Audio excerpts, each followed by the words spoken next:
I might. I will put my hat on. Yeah. That's what I'm saying. Like I would represent OKC.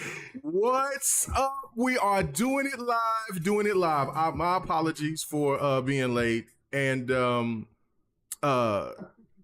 hold on. Let me turn this down. I will hear. There we go. So I know everybody can be heard. What's going on, everybody? Sorry that I'm late. My sleep schedule is all jacked up now. For some of you guys that know me watching over my mom, and things like that. She had a episode the other day, and so I was there, and so really I stay up all night, kind of night-like, and then I sleep. I take a brief nap. And then I wake up, and then I take a brief nap, and so I like my sleep schedule is all jacked up right now. But it's that old man life right there, bro. For real, Palworld is not helping him either. No, and Palworld. Well, see, but I haven't played Palworld in like 5 days now. I mean, like 4 days now. So, and I already got like 33 to 36 hours into it. So that should tell you how much I was killing that game. And tonight, for the ultimate buyers for the Mighty Tekken, it comes out tonight. Palworld, man. So listen. The reality is this: Tekken is going to take over everything. But I've heard the reviews. I don't care about the reviews. I already know. I've been playing Tekken. You're a Tekken fiend. You wouldn't care if that game got a 6. You'd still have it. It could be a 2. Man, listen. I don't listen. Like I said, when there's games I like, there ain't nothing you can tell me. So I ain't worried about no shit like that. But no. Yeah. But anyway, we have a somebody that and this person is very annoying. But he decided to come on, so I'm going to be nice. You know what I'm saying? You got to be nice to the elderly. Man, he a lost brother we had to find. And we talk about prayer like that. You're right. You're right.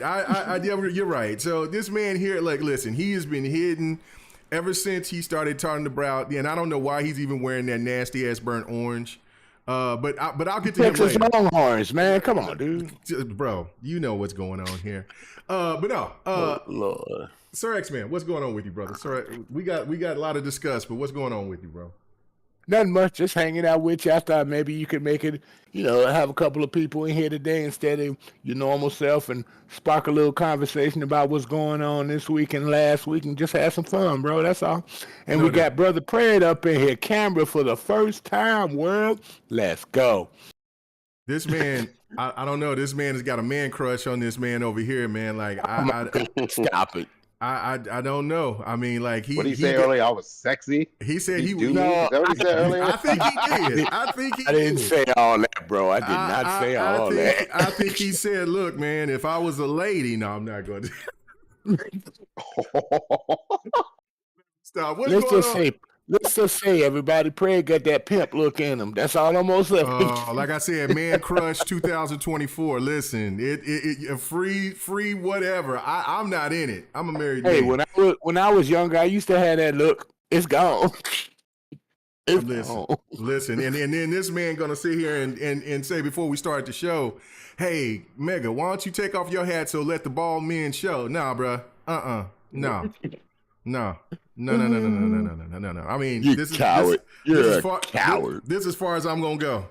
Right there. Coward. This is as far as Come on, Driggity can do it. Come on, you can do it, bro. Come on. All right, man. All right. Look at it. There we go. The bald connection. I like that. All right, whatever. Okay. All right. So anyway, I'm gonna guess I'm gonna do it. Whatever. But anyway, Pred, man, it's been a minute. I know that you had to stay under a rock because of what happened with your Longhorns, and the Cowboys. And oh my God, them damn Cowboys. Woof. But bro, man. Are you still a Dallas Cowboy fan after that? Nope. Stop it. I'm not even lying. Really? I know I don't really give out my personal Facebook and stuff like that to you guys and stuff, but I literally took all my shit, all my Dallas Cowboys shit after that game. I put it in a trash bag. I did this on video, and I dumped it in the fucking dumpster. I'm done. I'm done with them, man. Oh, you were one of those guys. Until they, no, I've not been one of those guys all these years, but now I'm just like, fuck it. I'm gonna go back to being my original team. And when I moved to Texas was the Oilers. And when they moved to Tennessee, I had to be another fan of a Texas team. I became a Cowboys fan after that. So I may just have to, go to Houston Texans route. And CJ Stroud, is that what we're doing now? I mean, the boys. I mean, I don't want to jump on a bandwagon or anything like that. But I'm a free agent. I'm a football free agent right now. So we'll see. I'll make up my mind after the draft, and I'll pick a team at that point, and I'll go from there.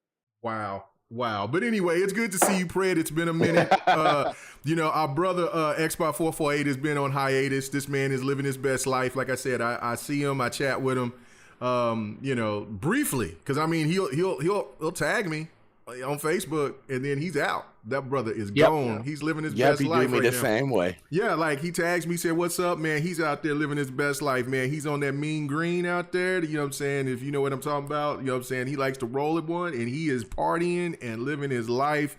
You know what I'm saying? I told Pred when he's doing Xbox when he had that hat on and that chain on that he looked like an old Vanilla Ice. Bro, and he's showing his face, everything. Like, now I've seen Xbox. I've been knowing what Xbox looked like for years. I know what he looked like, Yeah, but Bot is out. So listen, man, he's got him some strange for some without giving out the change, and that man has lost his mind. Good for him. So, you know what I'm saying? We'll see. But anyway, Predator, man, if you've been playing, has you been playing anything? What's been going on, man? It's been a minute. Nope. You know what I'm saying? I'm glad that you came through and said, "What's up, man?"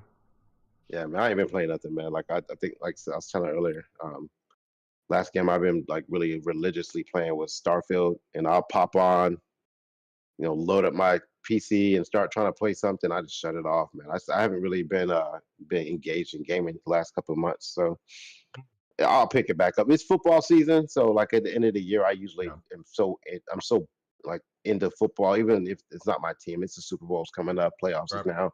So you get that little lull period in January where there's like no new games coming out that you're interested in, and you got football going on. So my weekends are spent doing that and, chasing chicks and Harry Hines. So let's go. Well, now I don't know if you trying to chase that strange for change, but I mean, you know what I'm saying? Like, I don't know, but yeah, no, you told me to look that up, you know what I'm saying? So I'm going to have to look them up because, I mean, you over here talking about, now listen, I can only look and enjoy the scenery at my status, but, hey, it is what it is. You know what I'm saying? I will look it up now and see what the as long as you're ready for super long nails and fake hair, you be all right.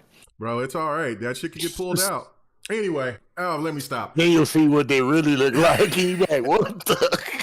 Yeah, hey, remember, I'm gonna get you, sucker.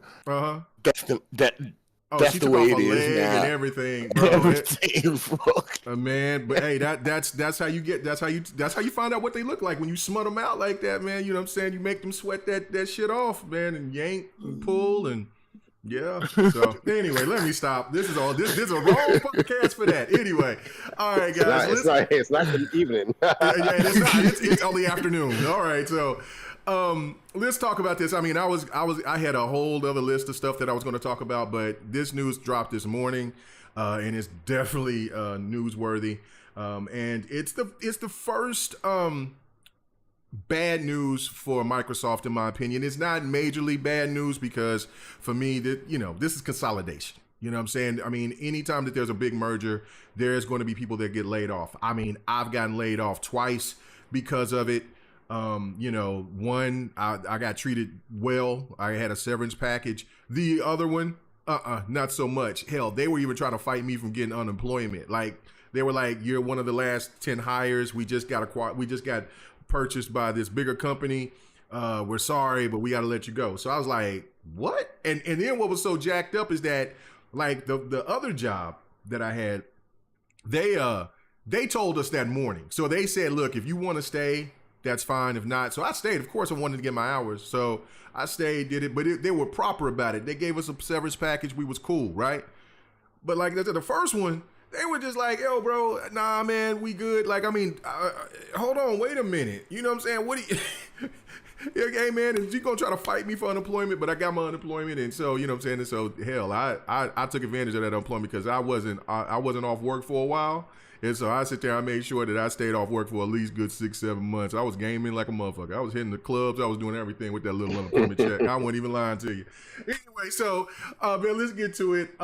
This Microsoft situation. The one thing I think that's probably got a lot of people tripping out is not only the fact that there's 1,900 people that got laid off, but Mikey Barra is one of the people that got laid off, and the people that were making this survival game out of Blizzard, that whole team got sent off, and that game is canceled. So let's go to Pred, since we haven't heard Pred's voice in a long time.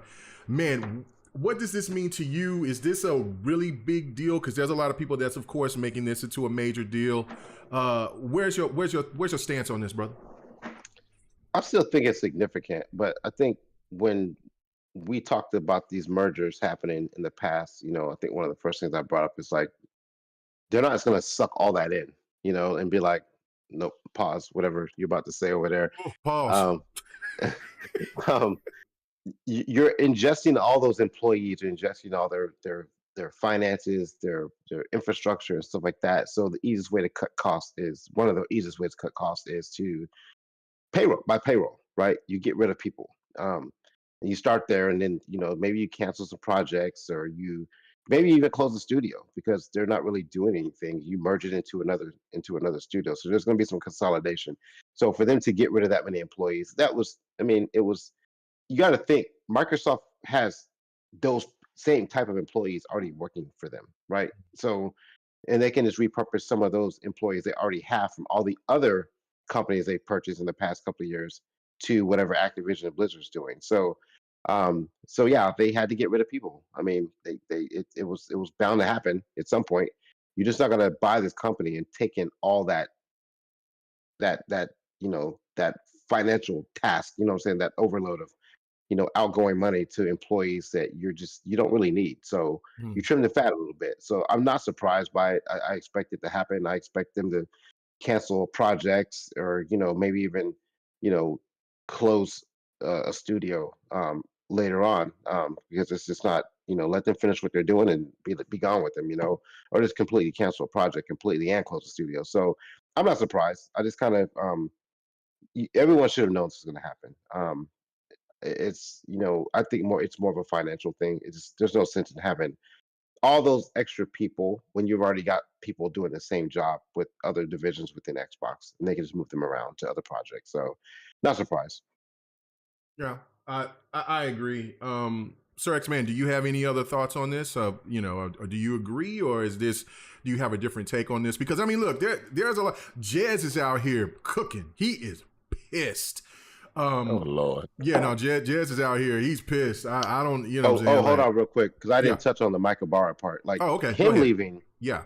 Him leaving again. So it's the second time he left Microsoft again. So yeah, that's the key word, again. Like that is big, and that leads me to believe that he just doesn't want to work for Microsoft. I'm glad he stayed and saw things through before it happened, because I mean, to be honest with you guys, like, it sounded like in the very beginning when the merger was happening, like, he went on Twitter and he's like, I think he had gone back and was like, glad to be home and stuff like that.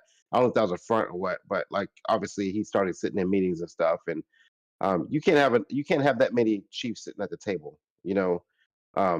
and maybe the role they wanted him to play wasn't significant enough for him at that time. You're the head. I forgot what his role was at Activision. He was in charge of Blizzard. He was in charge of Blizzard. Yeah.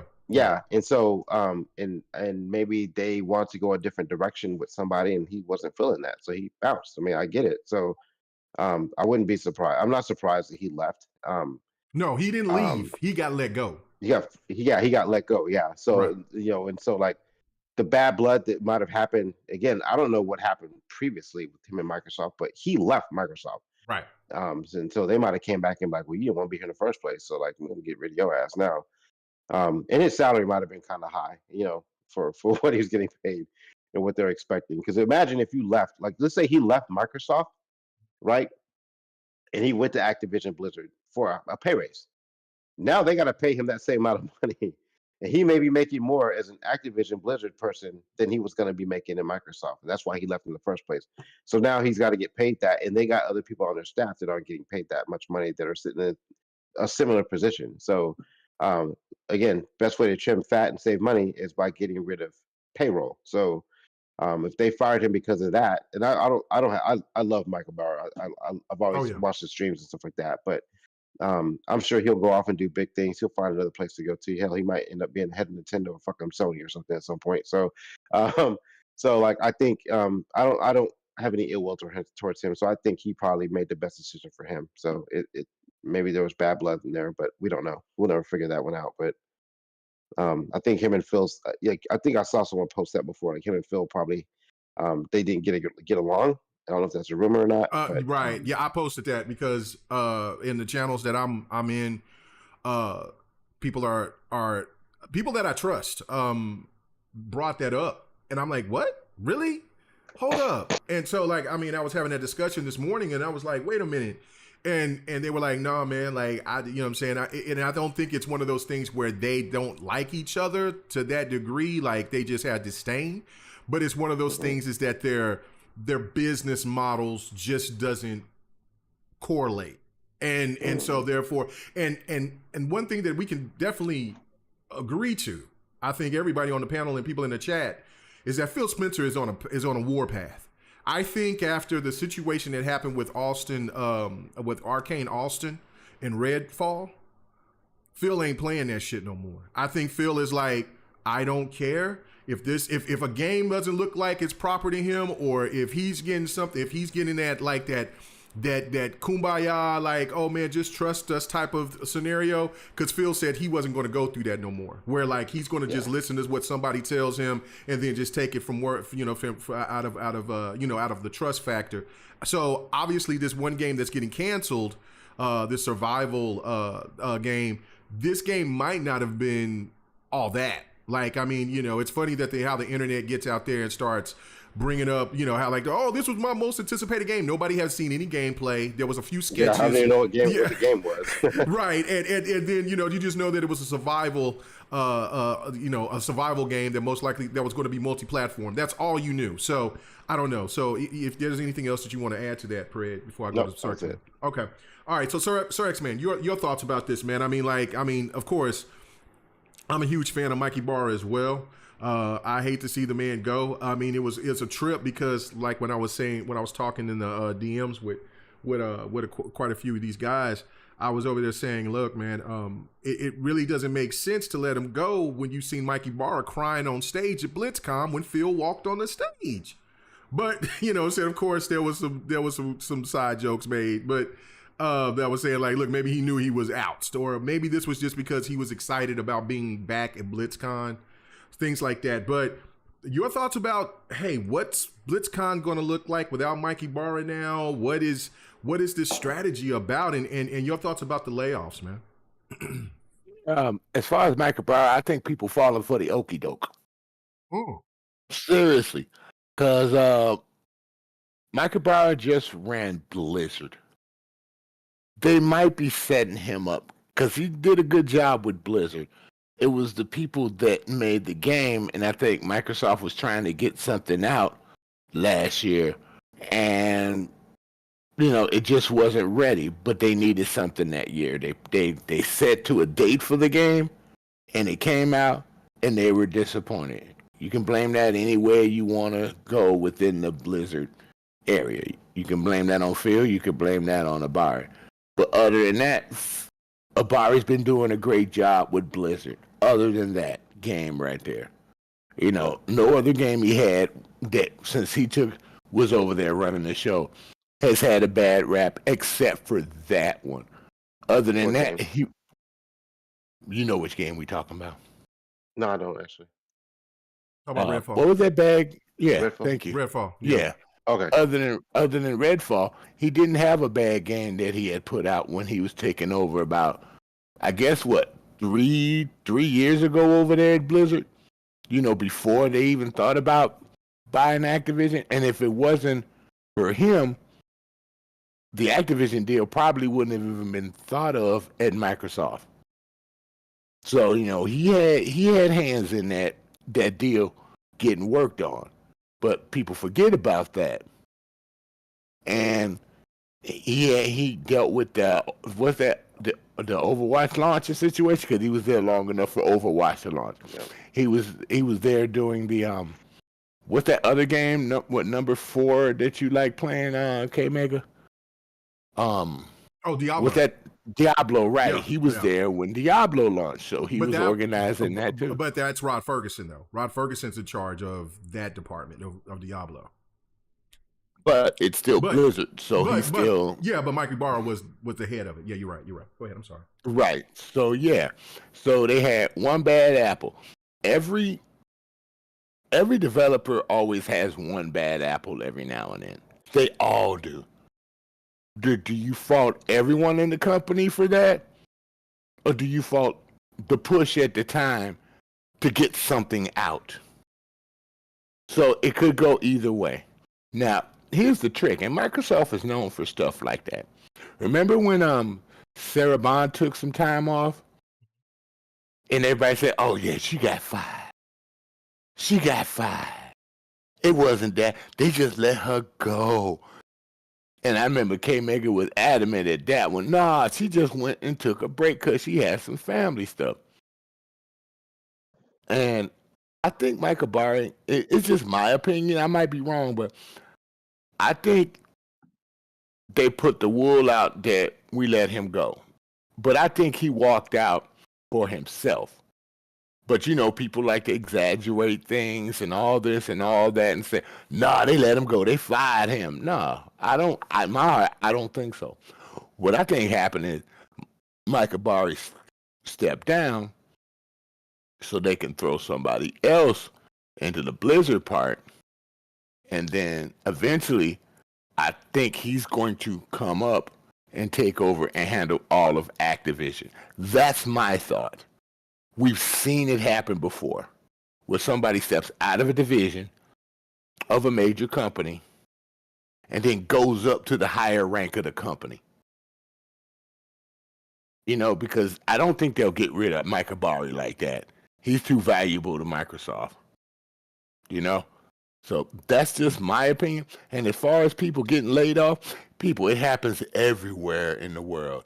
Nobody cries when it happens when they merge two banks and people get laid off for the banks, or they merge two other major companies and people get laid off across the board within those companies, you know, when they merge because there are too many people, you know, for them to operate financially.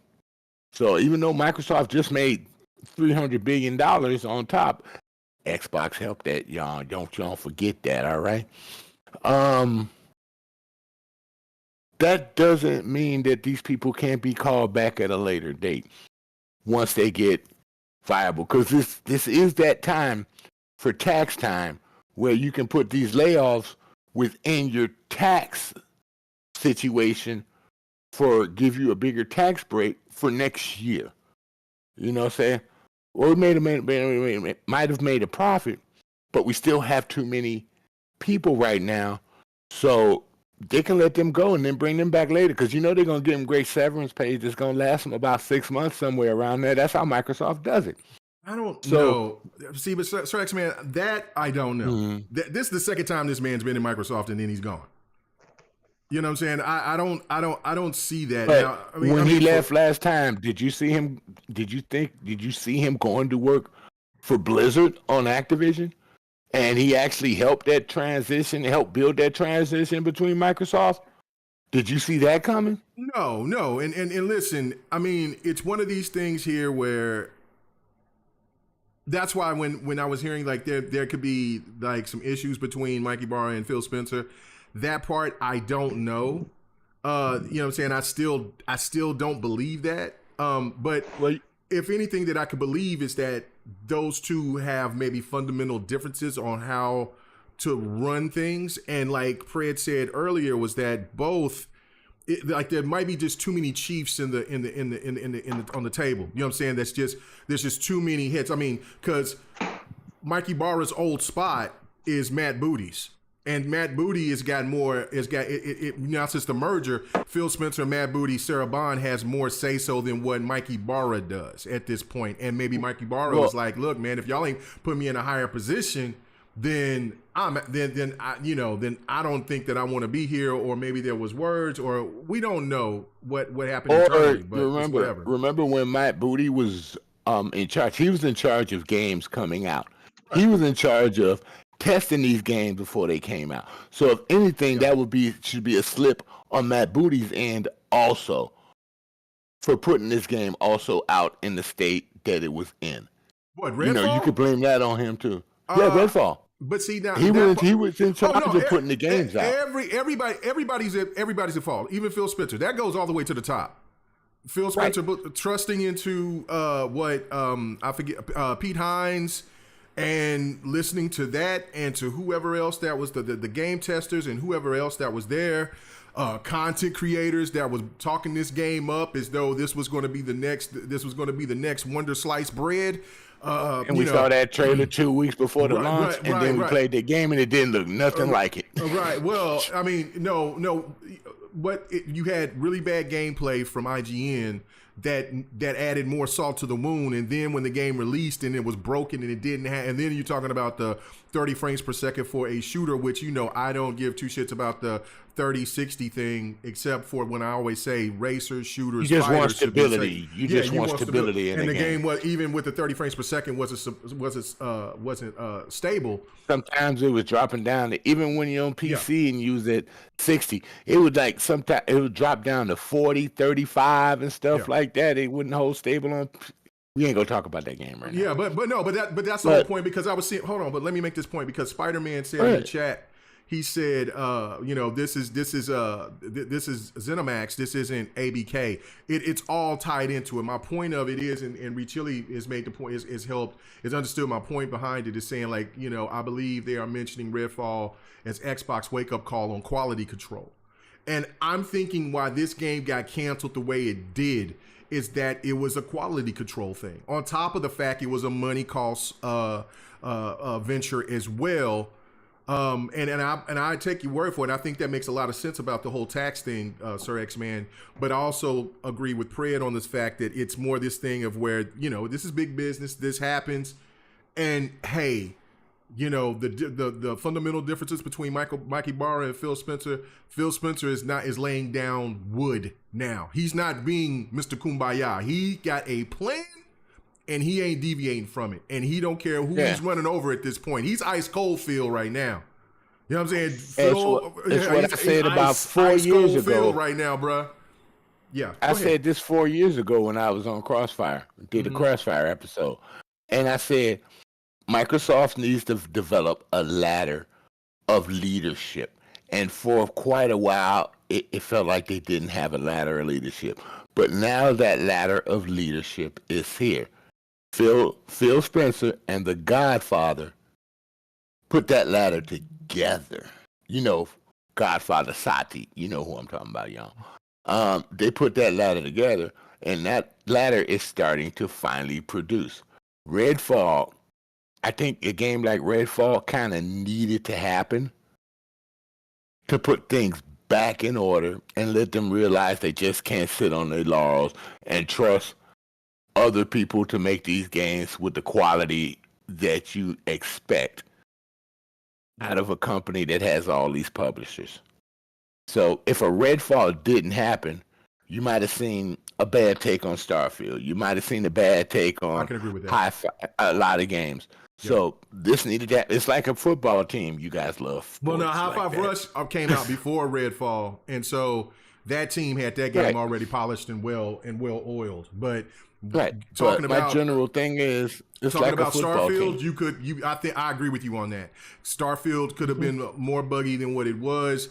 I mean, the game, there was problems, but a game that big, that massive, there is not one game, open world game that I've ever played that didn't have some issues or problems. But for a game of that magnitude, it was very playable, very playable. It forced. It actually forced Phil to get on Bethesda and say, look, we had this one that was not together. we need to get this as good as we possibly can for people who play it without the drama of the other one. I know you're going to go have everything together, but you're Bethesda. You're known for putting in patches and things like that a lot quicker than other companies. So I think that's when he got on him, and he was evaluating everything. You know, Phil took hands-on with Todd to go through things and make sure it was launchable within the launch date to be better than what it was. So now look at things. Things are getting better. You haven't really seen too many bad games come out after that debacle. You've seen some where had a few little problems from them, but you haven't seen no major super issues that make the game almost unplayable. Well, I mean, Xbox hasn't really their first party. There's only been Forza, and everything else has been with Game Pass, and of course there's Palworld, which we'll talk about here. And there've been indies, yeah. Which that's a Game Pass side. That's not that's not a first part. Palworld is not a first party Xbox game though. I know. But I know. let me go back to asking Pred this question. There are some people that's out here alluding to thinking that, well, this move from Microsoft is to kind of put Activision in this situation to be just a cash cow for Call of Duty, Diablo, but pretty much, have their big titles, Overwatch, stuff like that, to where they can make money and not produce new IPs and other content. Do you believe that? I don't, but No. do you believe that? Okay. All right. No, but keep in mind, Diablo, Call of Duty specifically was a cash cow anyway. Right. It don't matter who that game's gonna sell just off a name alone at this point. It's like it's in the level of Madden, NBA, any NBA game, any sports franchise. Like any Call of Duty comes out, it's gonna sell, no matter how shitty it is. It's gonna sell. Like we talk shit. I haven't even played this last Call of Duty. This is the first time I've not bought a Call of Duty, Ooh, but I've been killing it. Oh, I love it. but yeah, but we all do this every year. I'm not buying Call of Duty. I'm not buying Call of Duty. Who's at the top of the list every fucking month? Call of Duty. So it's a cash cow. So what they do with it after this, at this point, like the next one that comes out, the next one that comes out, the next one that comes out, I'm sure they have a plan for that. But if they know that's their moneymaker, why would they stop producing it every year, right? Or some version of it. So it's going to be what it is. Let those companies do what they've been doing. That's you don't make changes to shit that's working. So don't screw that up, right? Diablo comes out every 5 years or something like that. It's been a while since Diablo 3. Yeah. So that's different. But I mean, and I say this when we talk about acquisitions all the time. It's not about what we know they can do. It's about what we don't know they've got in the pipe, right? So so a lot of times there's games they're being made that we've never even seen or heard of that they might have seen those games, like Starfield. Perfect example. We didn't see a lot of Starfield before Microsoft acquired them. They probably saw that game, was like, yeah, if we're gonna have to battle with getting exclusivity for this game, we'll just buy you. And we can get not only that game but all these other ones too, right? And so we don't know what Activision has down the pipe and any other company that Microsoft's purchased that and again, you get to reuse those assets for other games and other games maybe you want made. Maybe they had some stuff they wanted to have produced and put out at some point. So no, them dropping the quality, especially after the Redfall bullshit. Mhm. I don't think they want to go through that again. And No. especially at this time right now where they kind of have Sony kind of backpedaling a little bit. Like they're gonna push forward what they're doing and be a little bit more aggressive than they have in the past when it comes to creating games and like look at Indiana Jones. That game looked fucking amazing to me, right? Good. Good. And it's and I didn't think that game was coming out this year. No. I thought we had like another year or so. Me too. Yeah. And for them to they put a date on it. Yeah, we're ready. And so when they bought those companies, they probably saw that game and its work. And that was okay, we're gonna get this and this other stuff that no one knows about, and there's other stuff you have in the yeah. So yeah. Let me break that bread. Let me buy all this shit up right now. It was like a good deal for them. So so for them to say Like the quality is bad. Look at the games that are coming out, how good they've looked so far. Even Sinua's game, Hellblade 2. Hellblade. Hellblade. Yeah. That I mean, like that game looks great. Like everything that every company they've purchased so far, if you think about it, they have come out with the game, with the exception of Redfall, has been like what we've seen going forward, like a year or two from when they bought those companies. Because Redfall was already in the process of being made before they got. But wait, was Redfall a Microsoft Studio game, right? That was No. Bethesda, right? Yeah, that was Bethesda. Okay. Austin, Arcane Austin. Yeah, It wasn't Arcane had already had that game but it in was the Arcane pipe Austin. before. Yeah. They had that game in the pipe before Microsoft bought them. Right. But everything we've seen since then, pretty much, has been great. Either looked good or it came out not fucking buggy, with the exception of maybe Starfield. But again, that was already being made before they bought them too. But all the companies they've purchased so far, those games that were still in development, that still had like 2 or 3 or 4 years of development, that we thought anyway, when we've seen them, they've looked really great. So I think they know what they're doing. I think they made these decisions to purchase these companies, not just because of 1 or 2 games, but because they probably have some other stuff in the pipeline that we've not seen yet. Right. No, I totally agree. See, that's the thing right there is that, like, in Rain, you're stupid as hell. Is it there that Mike didn't want to call another man Mr. Booty? Pause.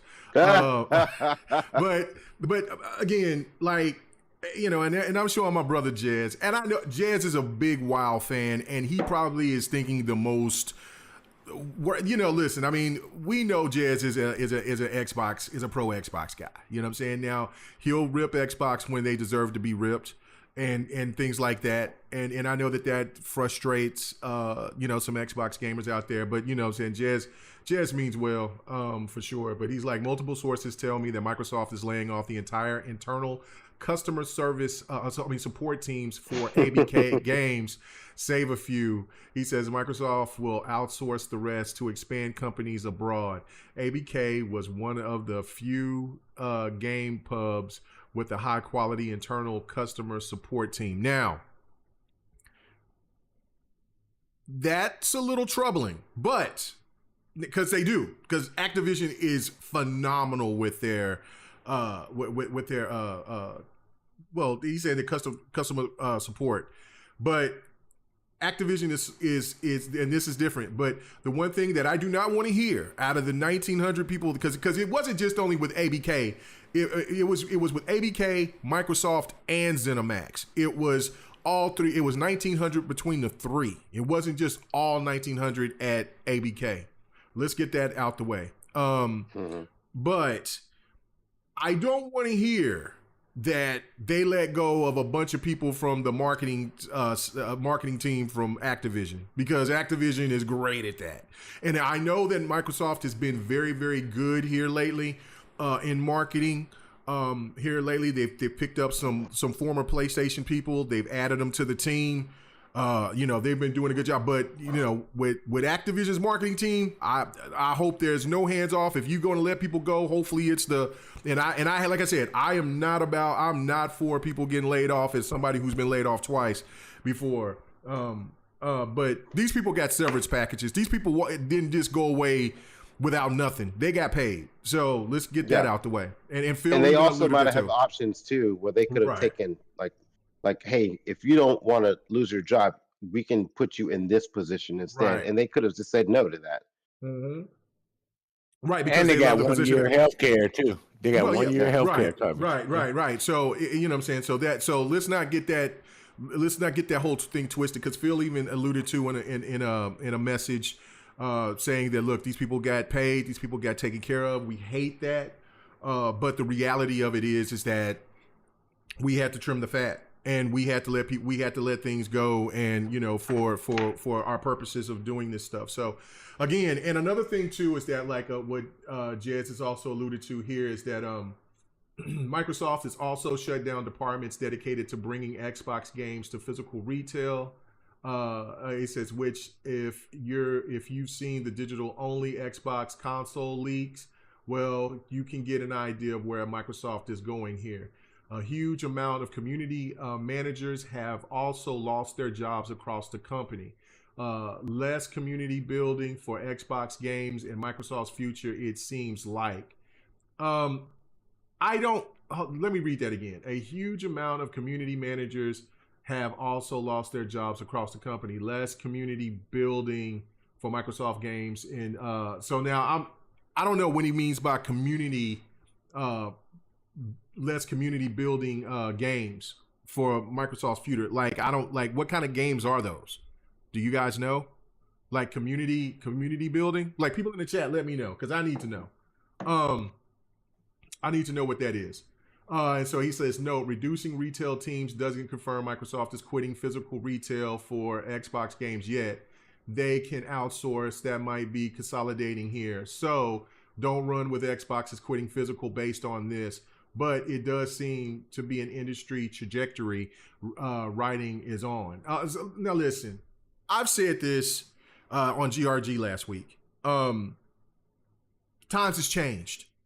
Us old fuddy buddies, we're all older here on this panel. I mean, look, we're all bald headed, so of course, you know what I'm saying. So you know the days of me and them having them beautiful curls and slinging my hair is over. So you know what I'm saying, Sir X-Man, it was over in 1922. So he lost his hair way back then when he walked with Jesus. So the reality is this. It's the younger market that is dictating the market. It's the younger audience, I should say, that's dictating this market. You know what I'm saying? And it's us as well. In 2013, we were here, you know, I wasn't, but there was so many people, I don't want digital games. I don't want this. I don't want that. I want to go to my GameStop, my Walmart, my Best Buy, Target, and buy my games physical. You know, what PlayStation is doing is the right call. Now we look into 2024, 11 years later, and it's like almost 90% that people that buy digital. Brick and mortar stores are closing. You know what I'm saying? So if if people are going to be upset about people getting laid off here, you should be upset about the decisions that you've made as well, because those people got laid off at those brick and mortar stores, and some of those brick and mortar stores got closed. I mean, so it's just the way that the market is going. Not saying that we're bad people or anything like that. It's just that it's convenient. And I don't even remember when I bought a physical game. If I do, it's a 360 game or a PlayStation game, yeah, or it's a Nintendo game. It's not a new Xbox game. I just don't, or like you said, a bundle. So anyway, let me go to you on this one, Sir X-Man. This whole thing of where, like, you know, the physical properties, we talked about it Friday, but this still seems to be a thorn in Microsoft's side of them moving forward. It doesn't mean, like Jez said, that they're going all digital, but it does seem that this is the trajectory of where they're going and what they plan on doing going in the future. Is this something that you like? Or is this just business? Where are you at on that, Sir X-Man? And honestly, it doesn't bother me. I just adapt to the times. It is what it is, everyone. It's always been like that. Every advancement moves on. The PS3 and the Xbox started the digital downloads. So it's been around for quite a while for games and stuff. If you didn't want to have a disc or you wanted a backup on your system, just in case the disc gets scratched, you know, you could just download it and have it with all your memory and stuff like that of the game left. It's just the advancement of the times. That's how it is, and that's how it's going to be. Now, physical, there are some people that still want physical out there, you know, but that's starting to become far and few between. It really is. A lot of people used to buy CDs for music. Now they stream them or they download them to their PC. You don't hear nobody complaining about it. You know, how many PC players new PCs, you know, come with a disk drive now? None. None. Unless you build it. You know, get an external plug-in. Right. You know. So it's just the way things are going. It's the progression. This is 2023. This ain't the early 2000s, and this ain't the 1990s anymore. Everything progresses. Look at it. Look at these cars now. They're trying to switch everything over to electricity. Yeah, you saw how that went in the wintertime for some cars. They couldn't even start them damn things. But it's just progression of electronics, society, and everything. Everything. You see more remote jobs and more computer related, more jobs out there than anything now.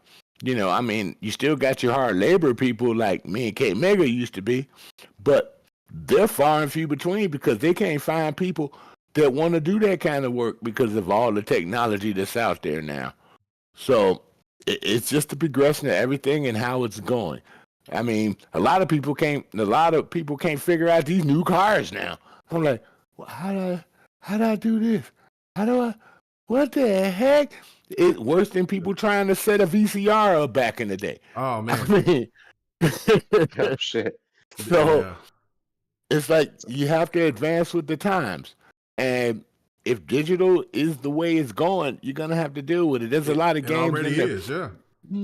There's a lot of movies back in the day where they showed gaming where I'm being real, they didn't have no console, no controller or nothing like that. They were doing all this and all that and all this and all that and playing this and that.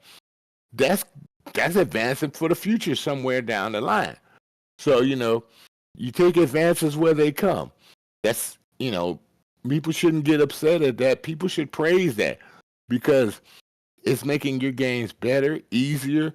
I wish they would fix these bugs that come out on these some of the games sometimes, but eventually that'll be ironed out over time because digital is still a new thing. with AI, and that's another thing too. That you got to think about too is that, like, I'm looking at so many people in the chat, and let me read these super chats right fast, and I really do appreciate it. Jax82, he said, I hope these 1,900 people find jobs. This is a sad day.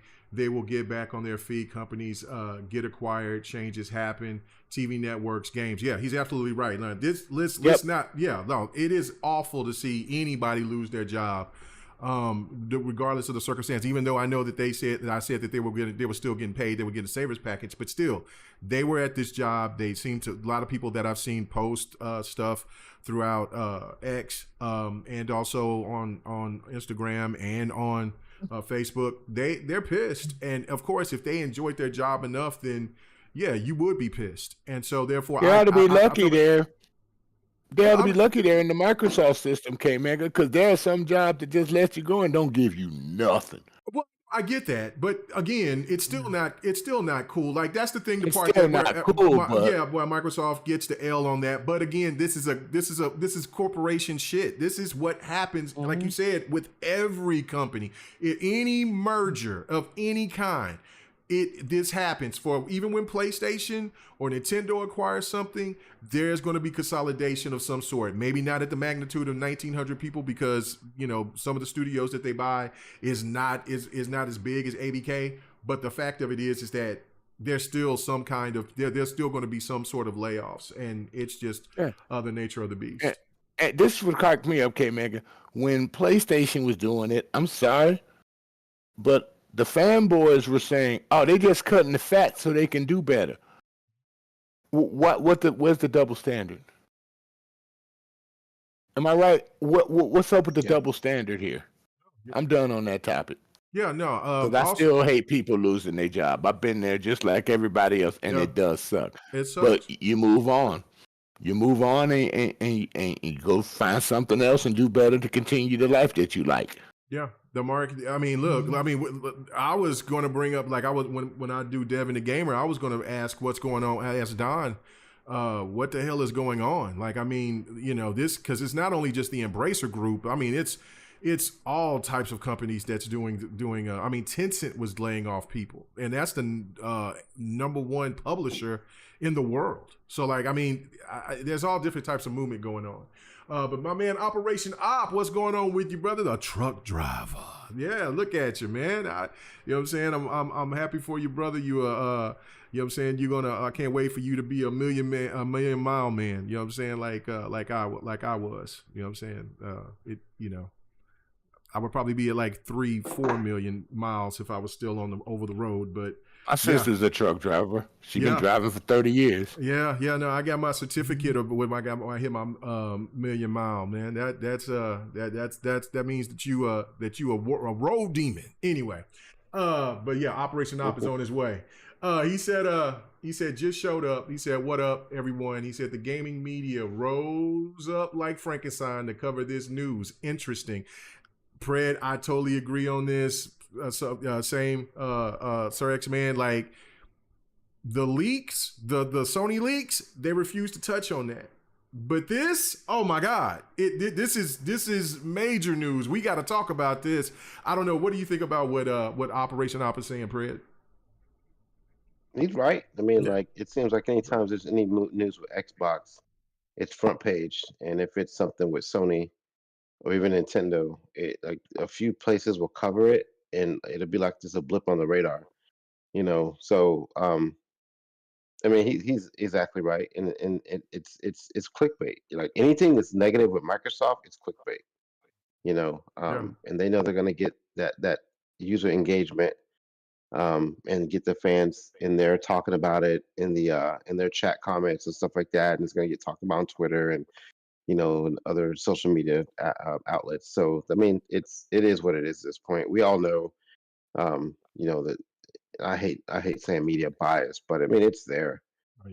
It's like they know where their money's made, and it's like anytime you say something negative about Microsoft, they get both sides of the party jumping in. Xbox or PlayStation will jump in there and start making comments and going back and forth. I mean, like I was just reading it. I was just reading something on Twitter just now on X from what's that guy's name from IGN? The one that looks like Shaggy. Oh, and it's like Ryan McCaffrey. Ryan McCaffrey. Is it McCaffrey? Because McCaffrey. It's Ryan McCaffrey on the Xbox show for IGN. Yeah. Because I'm over here thinking of, I got football on my mind. I'm thinking of McCaffrey from the 49ers. Yeah. The 49ers. Yeah. And like it's gotten to the point where they have to preface what they say or like add a little sub note at the bottom and saying something about clickbait and fanboys. Like they can't just say something without addressing that they know whatever they say is going to become a fanboy topic. No matter how they feel about it, that's what it's become. As soon as you say something, like we all have opinions, right? But we also have a choice to not comment on other people's stuff. And so what happens is, they write something, and from their own personal feelings, and they associate it with IGN because they work for IGN, right? Which is to be expected. But they can't even say anything anymore without it becoming a clickbait article and getting the fanboys in the comment section. Like people aren't rational. Like Sir X-Men was saying, like where was all this noise when it happened with Sony and when it happened with other companies? It doesn't work that way. If it's Microsoft, it's like they talk about it and they put it in the news and it becomes a big thing, even though there's a double standard, like he said before, X-Men said before. It's a double standard. When it happens with Microsoft, it's all over the fucking every damn news outlet is covering it. But when it happens with Sony, it's just like they may bring it up sometimes, or may bring up the comment, or may become a topic of it. But they don't get really hard like in it, like what they do when it happens with Microsoft. So Op is right. Yeah, no, Operation is right for sure. By the way, my wife was asking me, did I want me some Starbucks? And I said, yeah, but I'm doing a podcast. I said, I got Pred on. And she said, oh, that's great. She said, tell Pred. I said, what's up? So she texted me. I do it. I fucking do it. See, you don't even have a wife anymore that I can sit there and hit on. So you know what I'm saying? So it is whatever it is. Anyway, that's messed up. All right. So I will text her that. And so I'll tell her when you get your ass home, I'm going to go ahead and I'm going to put you in a suitcase and send you to Pred. You know what I'm saying? So I can find me a new one. Yeah. Okay. Anyway. Give up a cafe mocha. Thanks. Bye. Hey, is that Need for Speed Most Wanted you playing right there? Yes. In, Game Pass right now? No, it's not in Game Pass. That's what's called. That's just the regular game that I bought. That's being played, but that's not in Game Pass. This is just the game that I bought. I'm just showing gameplay that I was playing last week. So you enjoy that sweetness. Looks good, don't it? Yeah, I Still was looks watching good. it. That was one of my favorite games. Oh yeah, dude. that Need for Speed was great. The I original got Most Wanted though. yeah, yeah. That's my favorite though, man. Oh Of yeah, all the Need for Speeds. yeah. And Underground 1 and 2. I got Underground. I got them both. I gotta I gotta do some I don't like the what's it newer called? version. I like the original version of Underground though. Oh, I love the latest version of Underground. I thought it was slick. I thought it was I real didn't slick. no, they didn't make a new version of Underground. People been begging for Underground forever. Unbound. That's They what I made a meant. new version of, but they It's called did make a Unbound. new version of Most Wanted though. That's what So they made. yeah. Well, I think that was a remake. Whatever the case may be. Yeah. I mean, I It was was a one. remaster. Yeah, remaster. But anyway, okay, one more point. We're talking about this ABK thing, and then we'll move on. I think that this whole thing, and let me read this from Op because that's the question I was asking the chat.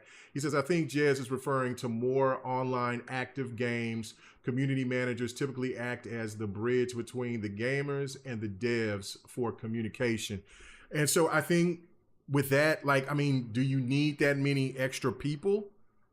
And also especially with AI coming in, and I know the AI is not effective to that point, but AI will become that effective. So it's cost savings. And then we also have to look at this too from a different perspective. Like, okay, after the Sony leaks, we got a good understanding of that, how much money that Sony is spending and bleeding out, and this is the reason why 2023 and 2024 is abysmal for their first party right now.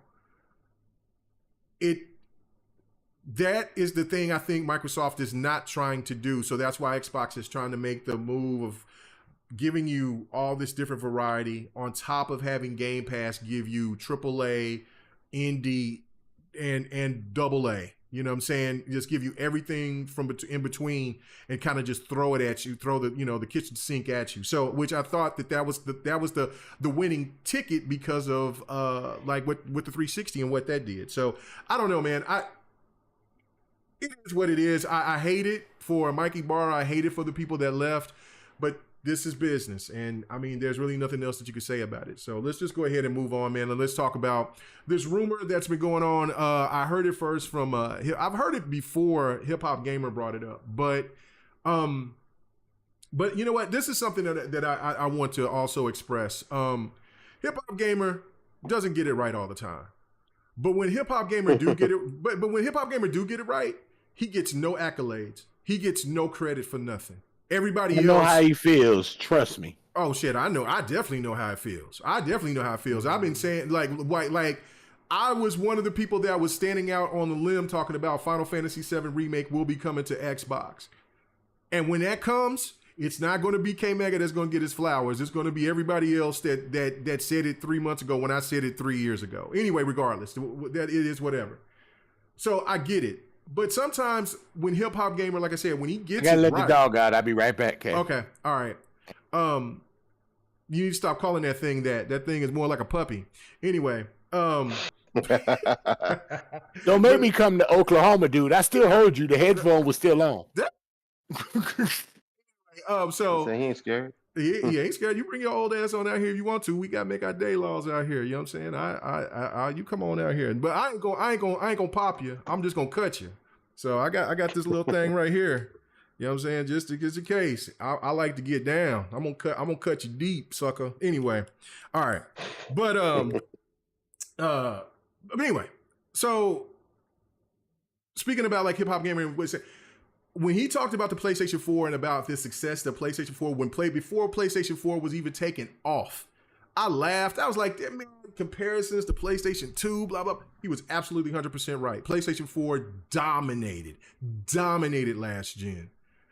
And then for other things that Hip Hop Gamer has said, he's been absolutely right. Now, so this right here, he's talking about Nintendo games are considering going to PC. I seen my boy JT Gamer came in here right off the bat and was saying, no, that's not going to happen. Listen, man, I don't think anybody here would have been saying that Microsoft was going to acquire ABK, Bethesda, Ninja Theory, maybe Playground Games.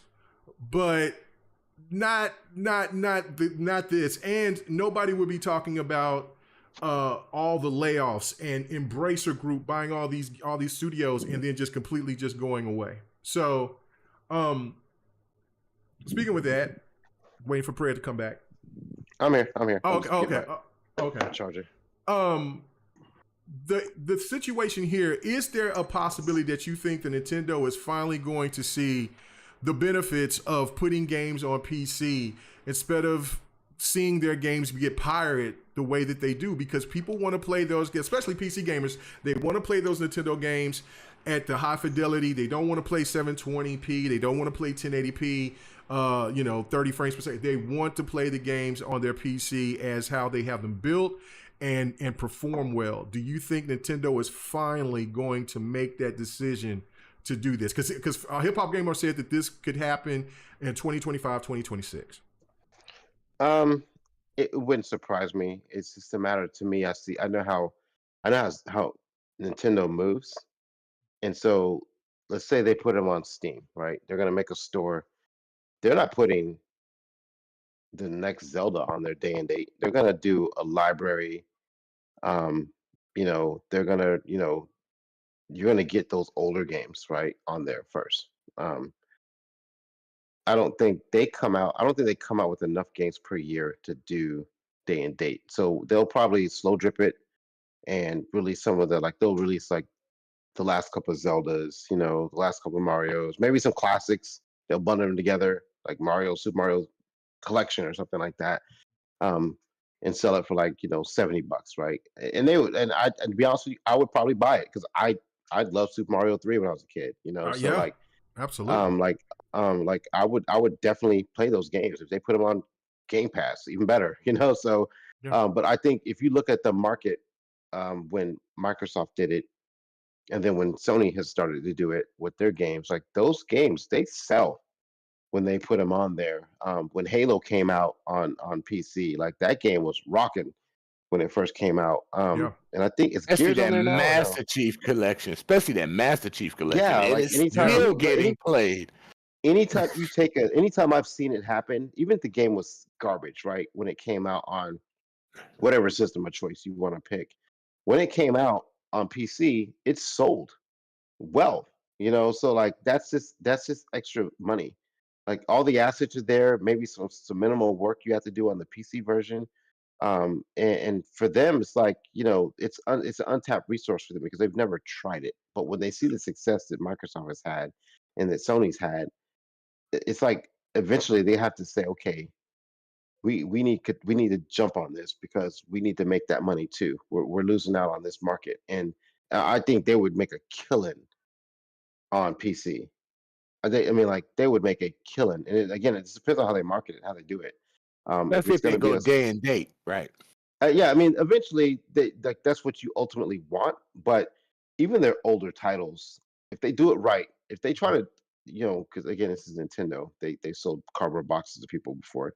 If even Yeah. if they just said, hey, we're gonna put this collection of Mario games, it's like all the Marios, prior to the Nintendo 64 generation, right? Put them on there as a collection, um, and for $100, $70, whatever, they would make money. Or they can do, I don't think personally I couldn't spend $70 on just one title, or $60 or $50 on this one game. They haven't done any work on it, right? Like they haven't upgraded it as far as resolution, frames, or anything like that, right?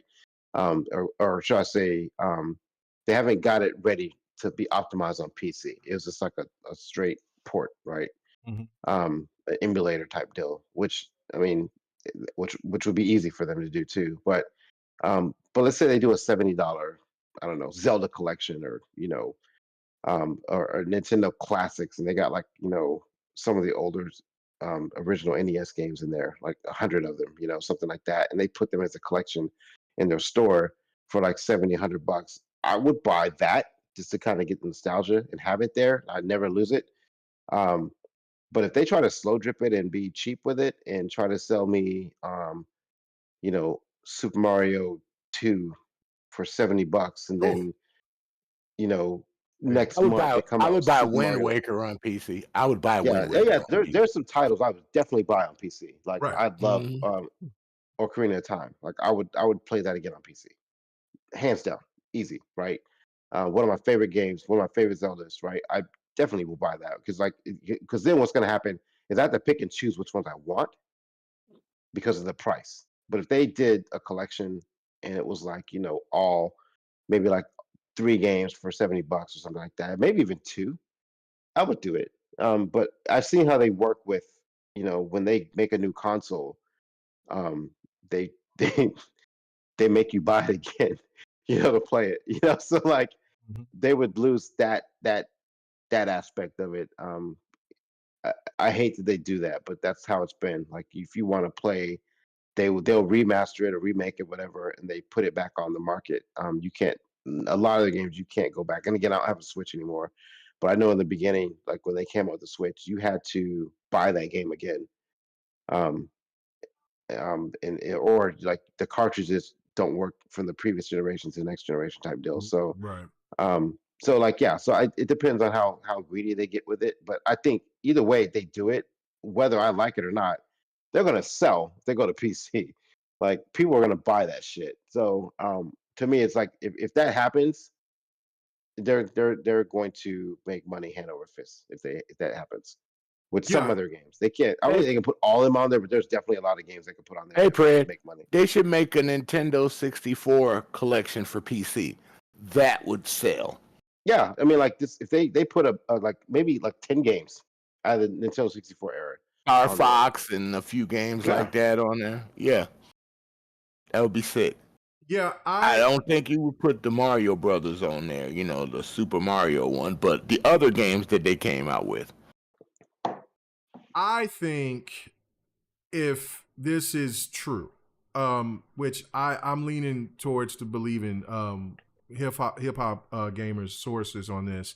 Now again, hip hop gamer could get information and there might be changes. So and that's kind of like where hip hop gets caught up into like what people will take when he's not accurate on certain things because things change in gaming all the time. So so from wherever he usually gets his sources from or his information from is usually maybe something that's past tense, not something that is right then and there or whatever. So whatever the case may be. But I'm thinking Nintendo will do a trial. And what I mean by that is that instead of putting out like let's just say Mario Wonder and then charging $70, I think that they would probably implement something of like the Nintendo Online package, like what they got like through Nintendo Online, where you can play all of those older games from the NES and Super Nintendo and Sega Genesis. I think that could be a start to that, and if that takes off, then they would think that they would slowly bleed over some of those other bigger titles that people know and love here recently within the last 10 years. So but I think They would that would be test the the start. waters. Yeah, They would test the waters. They would test the waters because it's already evident that PlayStation is all in now. Like this has already been stated. Sony's president already came out and said, "Look, man, we're putting games on PC." Full stop. Games are slowly but surely coming on PC quicker. Their online games seem to be coming on PC day and date. Microsoft has already been doing it, so this is already a trend. So why not Nintendo do this? Because like you said, Pred, they would make so much money. I would love to play a Zelda on PC. To play the latest Zelda on PC. You know what I'm saying? Like that would be, that would be great. And then like for the stuff that I've seen where people have did the modding thing, not the modding thing, but the They made played. Pokemon for Palworld. I know, I saw that. No, I'm not talking about Palworld. I'm talking about Nintendo. I'm talking about people can play Zelda through the back channels. Whatever. Emulation. Yeah, through the emulation and stuff like that, and how that game runs and performs. Oh my goodness! Like, could you just think when Nintendo allows their game to come out, and Nintendo does not be bullshitting when they come out with their games. Their games is usually pretty much immaculate, except for the Pokemon games. it's it's a win-win. Like, I mean, you're not. I'm starting to think that these people, and it was just like kind of like with the games, the Japanese game, developers and stuff. They were listening to what Sony was saying, and they were like, well, the West is not going to want to take our games, and they don't want to play our games, things like that. And now slowly but surely they're starting to put more and more games on Xbox. I think the same thing is happening with them putting games on PC. They're looking at like, we're leaving money on the table, guys. We need to sit here and think about making as much money as possible. So yeah, Nintendo, I believe Nintendo is going to do this. I can see it. I just think that it'll be a trial run by putting Nintendo online on PC first, and then maybe dropping an older game like he was saying, like Ocarina of Time or something like that, just to see how it would do. But yeah, can I add something to that real quick? Yeah, go ahead. Go ahead. I think that was PlayStation's problem too. At the time, they were too busy listening to the high level fanboys who didn't want it on PC. And because they were listening to them instead of what they need to do to make money, it started to backfire on them. And that's why they've changed. They're backfiring now because Sony wants to put a lot of their games on PC now. Right. So, they realize we need to stop listening to those people and start doing what we need to do to save our company. Well, it took them long enough. Yeah, content creators has become like they've become so entitled. Some has become so entitled to feel like everything that they say should be the law of the land. And that's just not the case. That's why I'm like, what Phil is doing right now, ice cold Phil, I'm all for it. Like, people kept asking Phil to be this behemoth and this, show some aggression. This was an aggressive move. This isn't nice Phil we're seeing right now. We're seeing Phil that's over here like, look, man, I'm ready to take that number one spot. Fuck what you heard. Mm-hmm. Like you heard me say 100 times, K-Mega. Yeah. Microsoft is a very patient company. Yeah. While you're playing checkers trying to look for that quick win, Microsoft is playing chess. Yeah. They've always been that way ever since their inception. Yeah. And that's why they are as large as they are now. Yeah. No question. No question. But all right, let's go ahead and talk about Palworld.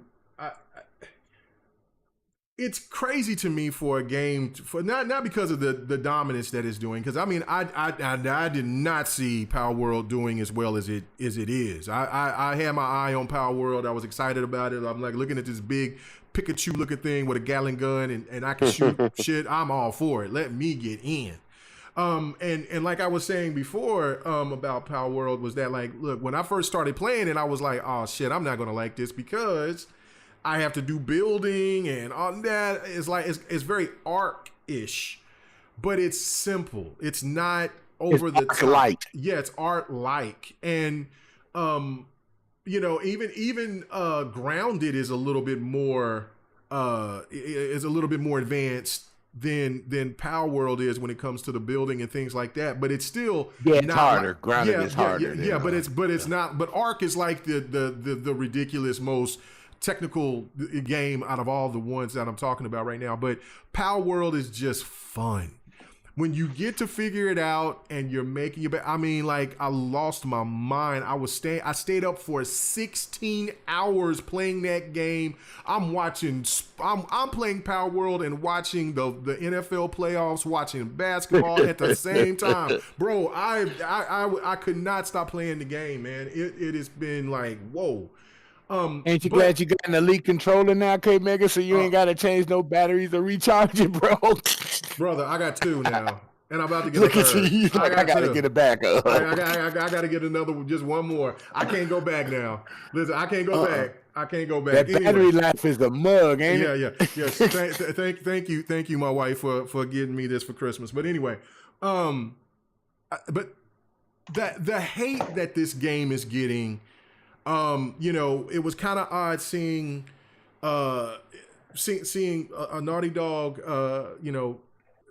dev come out and and bash it and try to say that they were using AI, they didn't create these characters, and then people coming at the Nintendo fan that was coming out and instead of praising this game and making and maybe pushing the Pokemon games to be at a better quality than what the Pokemon games that they've gotten here lately, they're over here wanting Nintendo to sue them. Nintendo come out and say, well, we'll investigate this.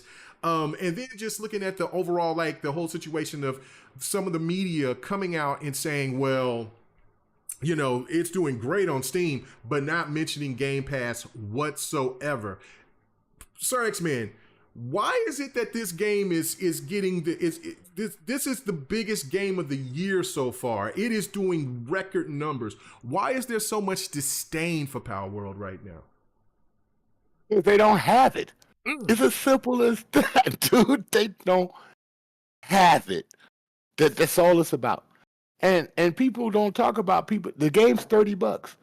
There are people actually buying it on Xbox too, just in case it goes away, which is not going to happen. But they're covering their bases. $30 game. And I said this on a few chats.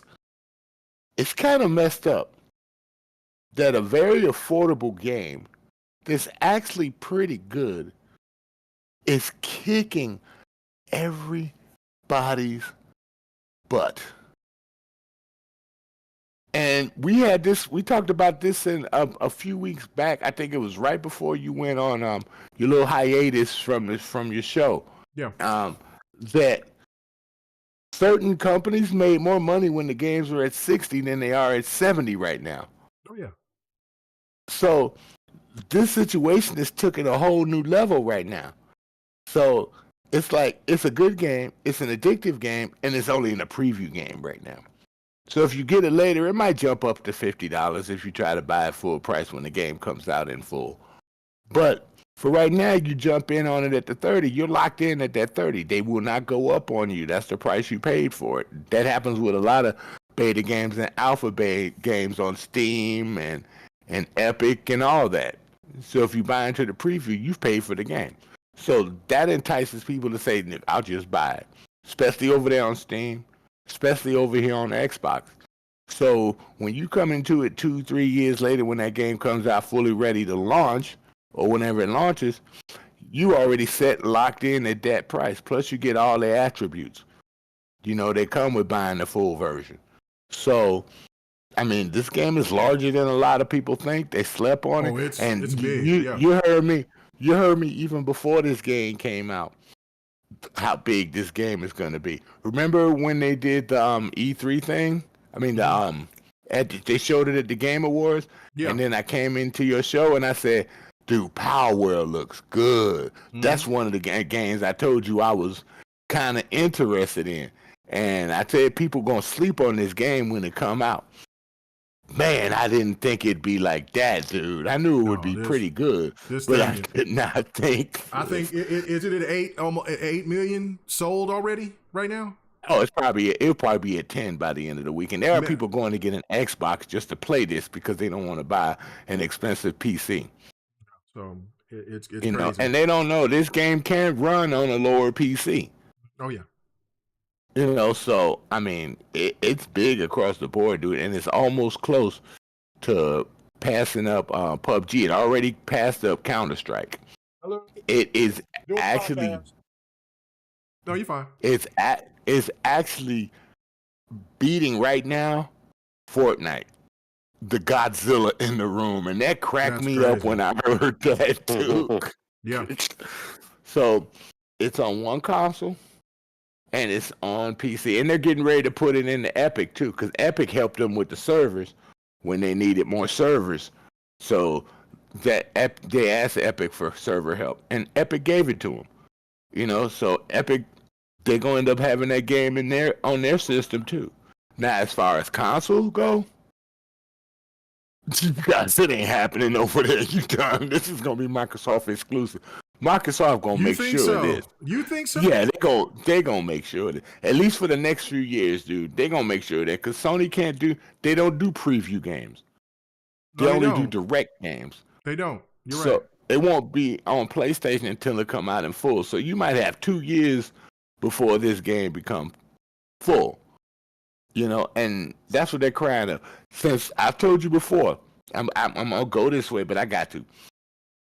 Ever since our 360 games were good, and especially when Gears of War came out, they were begging for our games, our Xbox games over there, and they're still doing it to this day.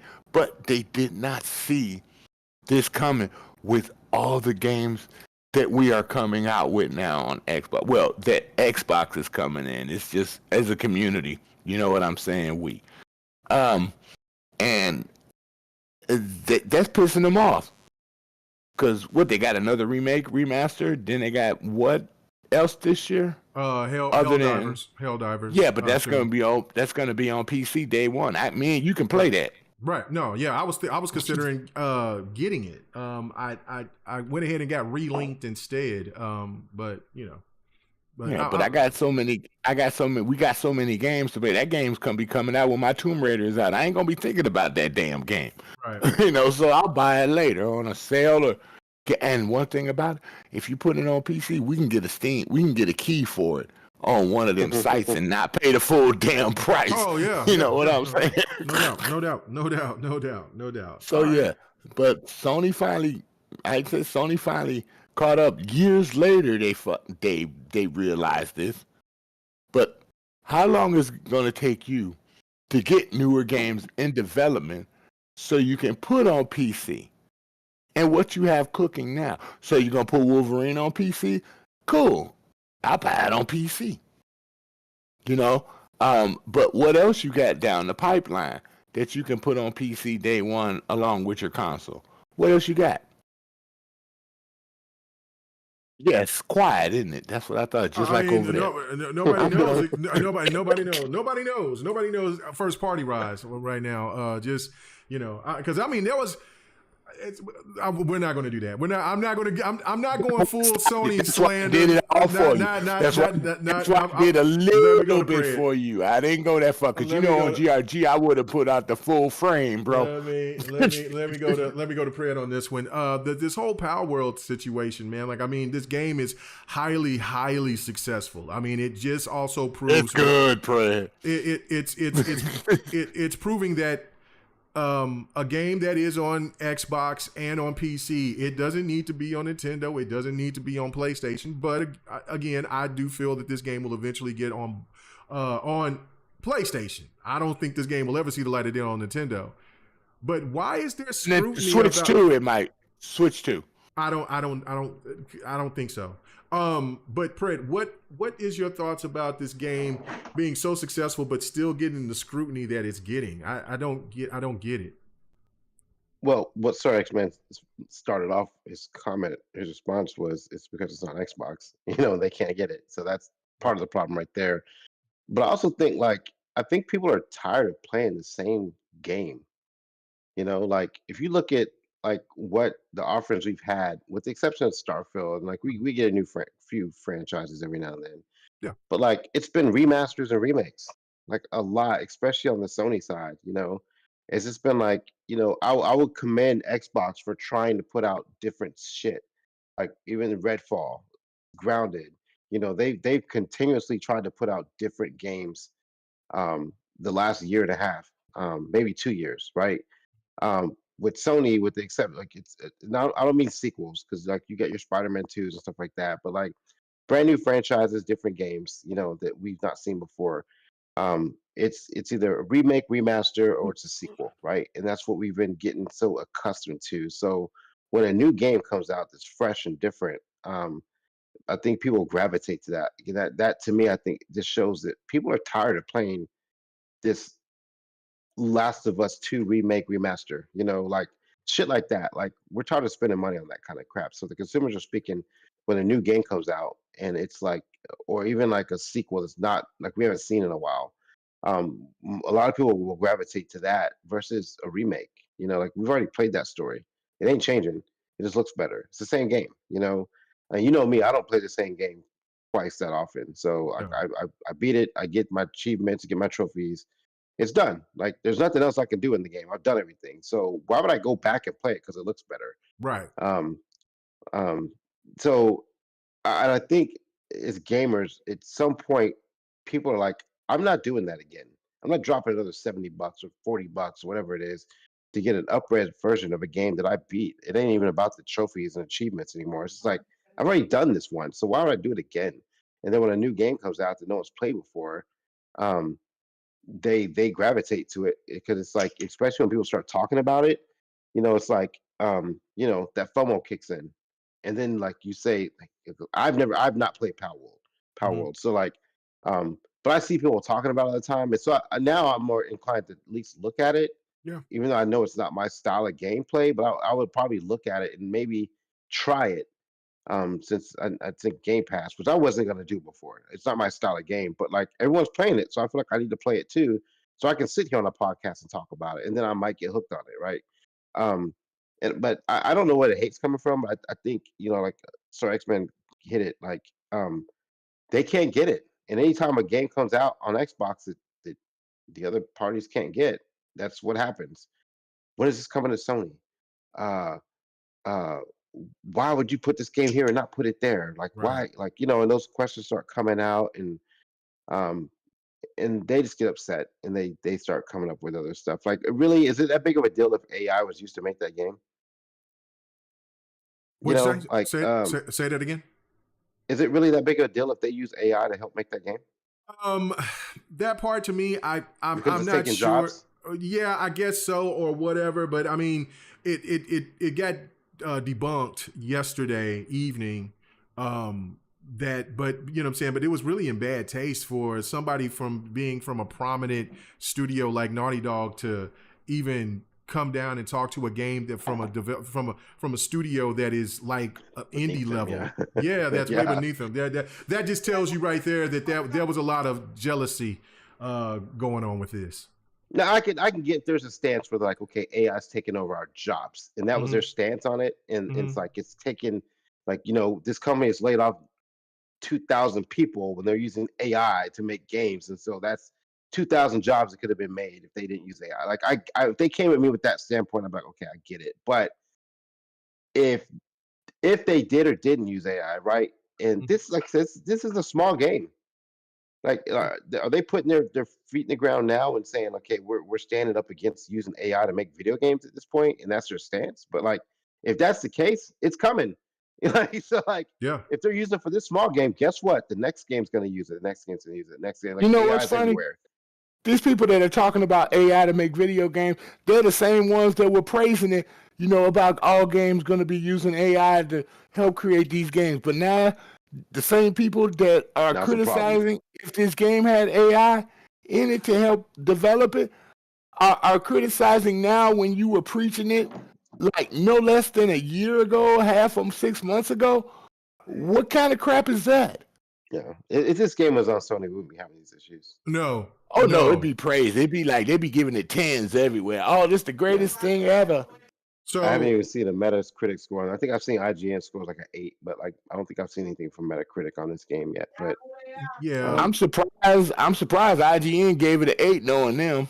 Well, and another thing too is that what's crazy is that golf, well, not, whatever his name is, dude to do the VGAs, he brought up the game's success, but not one time brought up what it's doing on Game Pass. And then if you look on Reddit, you go to different places on PC, you look and even go on Steam when there's people that's like, man, I wish I can't afford it right now because I bought some other games. And then the people on PC will say, hey man, look, you can go through Game Pass on PC and play it there. And they're like, oh really? So it's not like it's just all about like it was just all Steam people who bought it, because I've bought the game. The other people I see that's talked about the game has bought the game on Xbox. So it's and also it's not You can only play it on your phone too. You can play right. Palworld on your phone. Right. Come on. So it's really ridiculous to not include Game Pass into this, because Game Pass is what's giving this game legs as well. Yes, Steam is doing phenomenal on Steam, but let's not forget that it is the top played game on Xbox Game Pass PC. So I mean, it's And right it's there. a preview. Right. That's the funny part. It's a So- preview. Yeah. Who yeah. made this game? What company made this game? Layer something. I forget the actual name of them, but but there were only 10 people that started to work on the game, and now it's up to 50. So there's only 50 people that's worked on Palworld. Hey, K So Mega, can we say something? It's a new Fortnite, basically. Yeah. Hey guys, can we say something that never been thought of? This actually might be the biggest preview game in history anywhere to ever launch. I don't know. PUBG was pretty damn big. So Yeah, but that's when it was only on no, that's when it was on PC. But no. Well, yeah, but it also went to preview on Xbox as well, because it was a big deal when it came to Xbox, and it was in preview for about almost 2 years. So yeah, I think this game surpassed that launch. I don't think so yet. It's close, but I don't think so yet. PUBG it was a monster. It still does well, but It's Fortnite still a monster. Yeah, but Fortnite has become the juggernaut because they've implemented, and that's another thing too. What do you guys think about this whole situation where people are saying that, well, Palworld is stolen from Pokemon and blah blah blah, but then nobody's over here talking about what Fortnite did to PUBG, because Fortnite was not Fortnite. That's what I said last week, K Mega. Until they implemented the Battle Royale mode, just like PUBG. I don't know. What do you guys think about that? Go Double ahead. standard. Yeah, double standard. Double standard. That's all it is. Yeah. And again, it's because of where it's at. Mhm. You know, if this was on everything else, then we wouldn't be having this conversation. If this was on Sony or No question. yeah, that's all it is. It's double standard. Right. And the thing of where they people keep asking, and this is the thing that bothers me about the media, and also like the fan base, that the stands, when is it coming to PlayStation? When is it, like, forcing these people to just listen? It's not right now. If you're mad about the game not being on PlayStation right now, well, then you need to talk to them about changing their position on preview games. Period. Even though I would say that Shenmue 3 was a preview, because you went up there and did a GoFundMe at E3 that year for Shenmue 3. But whatever, that's neither here nor there. But here's some of the things. It's what I said last week, K Mega, at the show. Every game emulates from every game. They take some of the parameters that the game has, because that's part of innovation of a game. So because of what they took from Ark, and they took some of Fortnite innovation, they took some of, a little bit of Pokemon theory and stuff Pokemon, like that. yeah. I ain't gonna say they didn't, but Yeah, no, I mean, they did. But it was Pokemon is. right. Every game learns from other games, and this is the innovation of a lot of those games coming together. Eventually, you're going to be able to play against 32 players, which they're working on now. That's an innovation from other games in the genre, and to be able to do that, I like the way this game is, so you'll be set up early for when that 32-player system comes out. You'll know everything what to do. You can build your stuff, carry it with you, bring different, I'm not going to say Pokemon, but whatever pals with you. Pals, yeah. Right. Bring pals with you, with the attributes that you build for that character. So that's the part that got me when I finally caught my first couple of pals. I was like, and they was fighting with each other. I'm like, why y'all fighting with each other? I got you now. So I guess I got to train them not to fight with each other. But these are innovations in games that we've been seeing since the innovation of video games. Uncharted learned from Tomb Raider. Things like that. Every racing game has been an innovation of another racing game. I hate to say it, but what is that? Forza Horizon learned a few things from Project Gotham, Test Drive with the open world, and it advanced to a higher level to make Forza Horizon the game that it is today. So innovation is gaming going up as you get to another level. Fortnite learned from PUBG. We all know that already.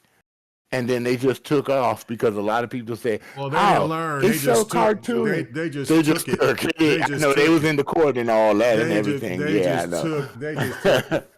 took it. But so, yeah, go ahead. That's innovation. It's going to happen. If you want your games to be more immersive and better, you need the innovation from every game around you in the industry. That's how you get different games for different people to make games better. Without that, games will be stale, staggered, and boring because they'll all be the same. Hence, John Madden and basketball. Watch your mouth. Watch your mouth. You know we just need updated rosters every year. We don't need all that every year. No. We're not going to talk about that anyway.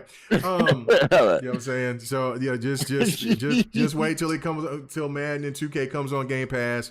If you don't want to buy the game day one, but I like my new iterations of Madden and NBA 2K. I'm downloading Madden 23 right now, bro. So that's what I'm saying. So anyway, but also this is a account from Count Quackula. He says not a double standard because Foam Stars is being accused of being Splatoon. Well, I haven't really heard that though. I've heard it, but ain't nobody crying about that. But again, this is the thing though, because it does have a Splatoon type of feel for it, but it's just with bubbles and whatever. So it is what it is. But listen, Nintendo can't own everything, right? Like there's like that I don't see a problem. And listen, hold on. What some of those creatures on Pokemon, some of them look like Digimons. So let's not sit here and act like. And I love Digimon. Right. So listen, Nintendo, just get your shit together with your Pokemon games. And listen, I know that there's like Nintendo gamers that's coming out and well, it sold 20 million. It's doing that. Yeah, I get that, right? But the more that this game progresses, and as you can see right here, what's the planned future for Palworld is that there's going to be PvP. That's going to be nuts. Raid bosses, in-game content, Pal Arena, Steam, Xbox crossplay, various Xbox features, improvements, server transfers and migrations, improvements to the building system, new islands, pals, and bosses. Bro, this game is going to continue to grow. This is see, because I don't think I was thinking about buying that Pokemon game, but I don't think that it's a live service game. If I'm wrong, please let me know in the chat, or if you guys know the latest Pokemon game that came out on Nintendo last year. But this is a live service game. This game could continue to grow and evolve into something insane. So it could eventually catch that 20 million or more price tag going forward, and especially being as affordable that it is at $30. Yep. You know what I'm saying? Don't sit there and think that it doesn't have the potential of doing that. So and it ain't even been a week yet. No, it hasn't even been Tomorrow a week. will be a full week, and look at this game, dude. Yeah, this game is doing some numbers. But all right, last topic, and then we're finna get ready to get out of here. And that is something that probably you two suckers don't really talk about or relish in like I do, and that is talking about fighters. Not that the great, because the mighty Tekken 8 is available to play right now.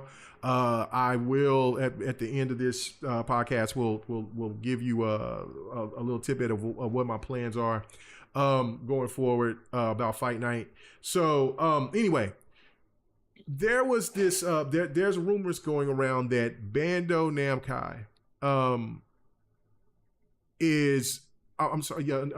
Bandai Namco. I'm sorry, Bandai Namco. We know who you meant. Yeah, sorry. Let me be country. Is working on a platform fighter, which is like a rumble fighter, like Power Stones. No. Like the multiverses games from WB, like Smash Brothers. You know what I'm saying? So they're working. That the rumors are saying that they're working on a platformer that's going to be up to 70 characters. Now, if you're familiar with the long legacy of Namco, and then before they bought, or before they merged up with Bandai. They have a treasure trove of characters. So we're talking about Soul Calibur characters. Yeah, we're talking Ooh, about that would be Soul Calibur, Tekken. We got Tales of Arise. We have all of the Tales. You have you could put Dragon Ball Z characters for there's so many characters that Bandai Namco has. They can make a formidable game to go against Smash Brothers. And what's another crazy thing is that they own the studio that helped build Smash Brothers, which is Project Soul. So your thoughts on this, and this will lead to where I made my thoughts about it back in 2021 about Xbox. But you guys' thoughts, going to start off with you, Pred, like, could this be something that could dethrone the king, which is Smash Brothers, which is the king of all platform games, fighters, and actually in some cases the king of fighters because it's the best-selling fighter of all time. But could this Namco game, if this is true, actually put a dent into Smash Brothers? I don't know, man. Smash Brothers is kind of out there. So they put it on all platforms, make it crossplay. I think it could. They have it, like I said, they have enough characters to make it, it starts off. They said it starts off with 70. Yeah, like they have enough characters, and if they all have different individual movements and stuff like that, and they're all like the same people, just basically different characters doing the same moves, then I think there's some headway there, because that's really like in that space, in that game space, like there's really not a lot of competition, like Smash Brothers out there. So in that small, in that type of game space, like I mean, we have other fighters out there, but like the way Smash Brothers does things is a little bit different. And I've played Smash, and I'm not really a fighter fan, but I did enjoy it when I played it. I didn't understand a lot of it, but it was fun. I beat my kids up in it. So like, but I mean, if you can take that same concept and put it in any game, and with the amount of characters they could put in it, I think it would definitely be some competition. Like even if they're number 2 in that space, it's better than number 0.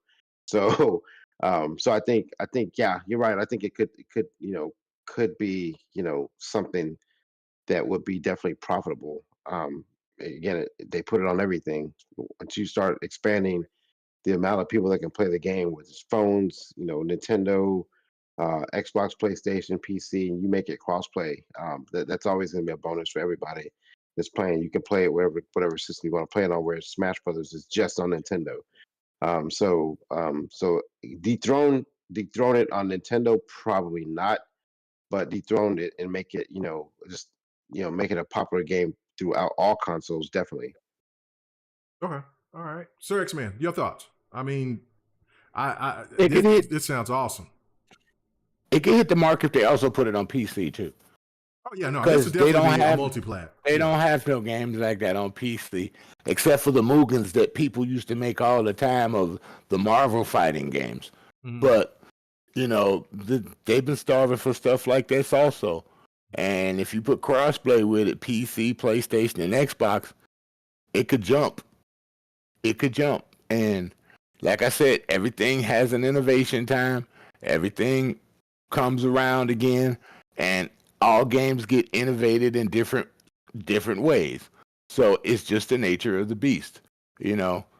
Innovation is what keeps gaming alive. Like I said, you can't keep gaming stagnant with the same game type all the time. So that's what we need.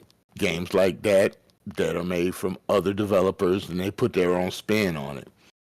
That's how the industry works. That's how everything works in industry. So let's go.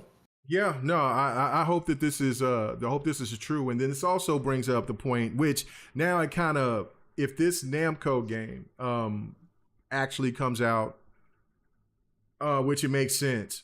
This also brings up the point to where I was talking about that Xbox fighting studio. And that was one of the rumors about what they were planning on wanting to do, is make an arena fighter or or a platform fighter of some sort that's on the same scale as Smash Brothers. But the rumors was that they were trying to work with Bandai Namco and work with Project Soul. Now, for people that don't know, because of course I follow fighting a lot, the situation that's going on with Smash Brothers is really complicated because the person that has been a part of it is him and his wife. It's a two-party team. They are the legends behind Smash Brothers, and and even though they look young, they're old, and they're kind of in and out the game. Nintendo kind of wants to be away from them, but then yet like he wants things to be set his own way, and Nintendo has to respect it because he is the originator of Smash Brothers. So him and his wife is. So therefore, we don't know, and he's even said this back last summer that they don't know if they will go back to doing a Smash Brothers because he's thinking that he's a little bit burnt out, and if Nintendo is trying to implement a successor, it's going to take time for them to make the game to his liking because he's fully in charge of it. So he's ready to evolve his game type. Well, it's more of a thing of like, look, man, he's been doing it. He's been the one doing it. He's been the architect behind the game. And so like, but like he's also said is that like, look, you go in and you talking to different entities out there that you want to put these games on. Like you got to talk to, Namco. You want to talk to, Square Enix, or if you want to talk to, Microsoft or whoever, Nintendo or whatever. You know what I'm saying? Even within Nintendo studios, you have to go in and get permission in order to put those characters on that game. It's crazy as that sound because a lot of those characters that's on Smash Brothers are owned by Nintendo, but you still have to go to every individual those studios will tell you how they would like to see their characters projected. So that's something that he said in an interview. So it's something that is going to be so it's a complicated deal. So Smash Brothers, there's not a Smash Brothers that's going to be coming out anytime soon. So this is the He's been doing that for 32 years, dude. Right, and that's why why Nintendo is looking to try to get a successor, and he's saying that anybody that's tried to that he's tried to teach hasn't been good enough. So therefore it's going to take a little while longer. So it might be a long minute before Smash Brothers can come back. So this is, like I said, this is the best opportunity for Xbox and for other companies to step in and try to, calm the void. Like Multiverse was a really good platform fighter. It's just that what they did is that when they got everybody involved and all of a sudden, well, thank you so much for the money that you've invested into it. We'll be back in a year or so. I'm not ever going back to Multiverse because of that fuck shit. I don't know what I did not like the price point of buying a character for the game. I did not like that. Because I bought two characters. I bought Arya, and then I bought I forgot the other character that I bought. But I bought two characters, and I was having a blast playing the game. And then when they shut down the servers all of a sudden. They just shut it down and said we'll be back in a year or so. And we probably, man, no, hell no, I'm not trusting you with anything anymore. So anyway. Do you think, and now does this make more sense about what I've been speculating for a while now, that Microsoft will come out with one? Because if you think about it, now since they added ZeniMax, now since they got ABK, now that they got, all the studios that they have now, could they come out with a platform, a fighter and compete to the likes of, if this Namco rumor is true, and with Smash Brothers? Ooh, Conquer versus Master Chief? That would be sick. Bro, it'd be nuts. It'd be nuts. I think if it happens, it'll be cool. Yeah, no, we got a while to go before something like that. Well, I think it's real. I think Xbox is really thinking about trying to do that, but it's going to be if Bandai Namco is thinking about doing their own, then Project Soul is going to be the ones that make it.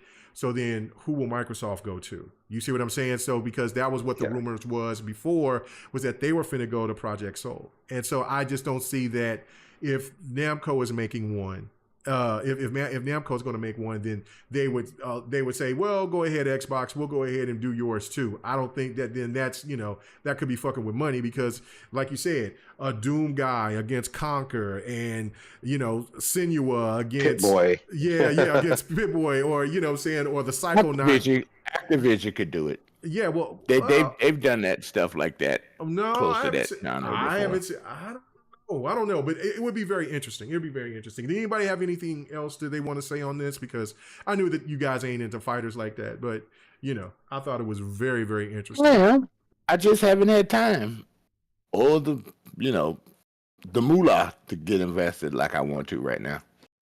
But I love fighters. All right, well, I got nothing. I know you had nothing. So that's why that was the last topic, man.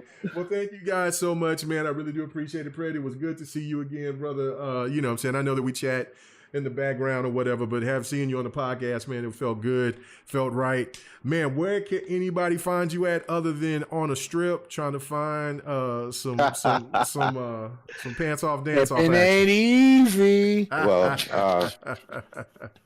like I talked with you guys earlier, like, I do a lot of cooking. So like I will have a TikTok and another YouTube channel coming out with some of that stuff. And if you've never seen any of my food before, I actually am a really good cook. So I've been influenced to start a channel. So that's coming soon. I know it's not gaming related, but obviously I need subs. So like I don't get paid, unless I get subs. Do what you do. If you're interested in learning how to cook, if you're interested in learning how to cook, and it's like even some of the basic stuff, just making like simple shit like butter from scratch, like that's stuff I do. So so that will be I'll put that link out whenever I get the page set up. I'm still kind of getting all the camera work set up and stuff like that, and getting like some affiliate stuff going on. So that's coming soon. I think within the next 6 weeks I'll have everything ready to go on that. But podcasting right now, I mean, I just I go where I can. So like whoever wants me on, I'm free. I'm jumping on the show. We haven't had a show on Next Podcast in a while since Xbox out being a little whore. Yeah. So he's whoring.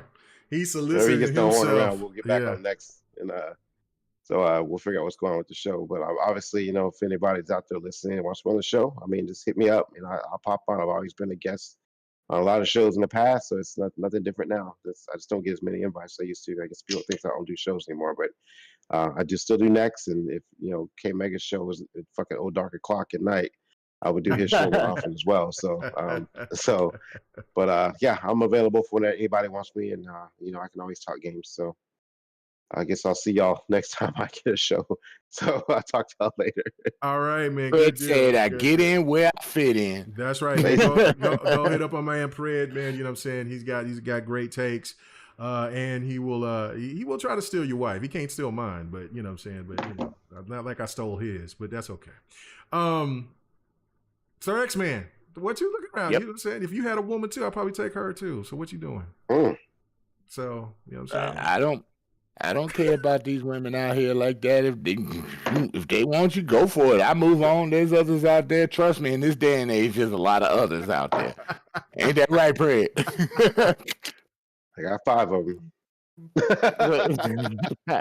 Oh man, the good I old days. got 5 on it. My player card has been put on the shelf. It was on the wall, but now, you know what I'm saying, now since this is going to be my 4th year of marriage, then, you know what I'm saying, it's put in a box now. And then, after another 4 years, it most likely will probably be buried. So, you know what I'm saying, after that, I'll be tamed. So you trying to say she got a chastity belt on you? Pretty much. You know what I'm saying? I'm still a wild. Being married, man. You can't be out there holding around when you're married. Yeah, hell no. I can't. You gotta that thing in. Yeah, you gotta tuck that thing in, man. You can't be going around slanging it to everybody. Slanging it, yeah. You know what I'm saying? I mean, So anyway, I just see everybody on GRG tomorrow. Just had fun dropping in today. All right, man. Well, it was good. We got to decide if K Mega gonna be on 7 o'clock, 6 o'clock, or 8 o'clock. I don't know, man. This man is trying to talk me to move up earlier. I'll make a poll tomorrow night and see what the GRG listeners what they would like to do. You know what I'm saying? So regardless, we'll let them decide. But also some news before we get out of here. You know what I'm saying? Very happy for my brother. Sad about the news for GRG's sake, but very happy for our boy Dark Optimus. You know what I'm saying? If you heard last week, he got him a job. But he will no longer be, well, temporarily to whatever, but he won't be on GRG or doing any podcasting for a while. You know what I'm saying? The man want to focus on doing his thing and you know, life comes first before anything else. So you know what I'm saying? So therefore that means I got to get out there and start asking people to come onto the show. All we gotta do is get Loke every once in a while. That'll be the resident pony since Dark is gone. like I said, I better start asking other people to see if they want to come and be a guest on GRG. Anyway, but no, yeah, shout out to Dark on that. You know what I'm saying? So yeah, no, he wanted to try to make. We're gonna miss you, man. We're gonna miss you. Yeah, we're gonna miss you though, bro. You know what I'm saying? And so hopefully, you know, everything gets stable and then he'll be back. But yeah, but shout out to him. And then also, last but not least. I did say last week that I was going, and I said on a crossover with me and Ham Solo Monday that I was going to do Fight Night Sunday, Saturday, and Sunday. Well, scratch the Saturday. We're going to do Fight Night tonight. The Mighty Tekken is available to play right now. So here this evening, it's here tonight, probably about 9-10 o'clock. I will kick off the first Fight Night in I don't know how many months. We're just going to do it light. We're going to jump in and play some of the Tekken story, but then Fight Night Sunday will return and it will come at its new time and it will be its same time at 8:30 Sunday nights. I hope you guys will come and check me out on the Twitch. Lord's time, Central people. Central time. I hope you come and check me out on Twitch. There will be times that I will be on Twitch and YouTube.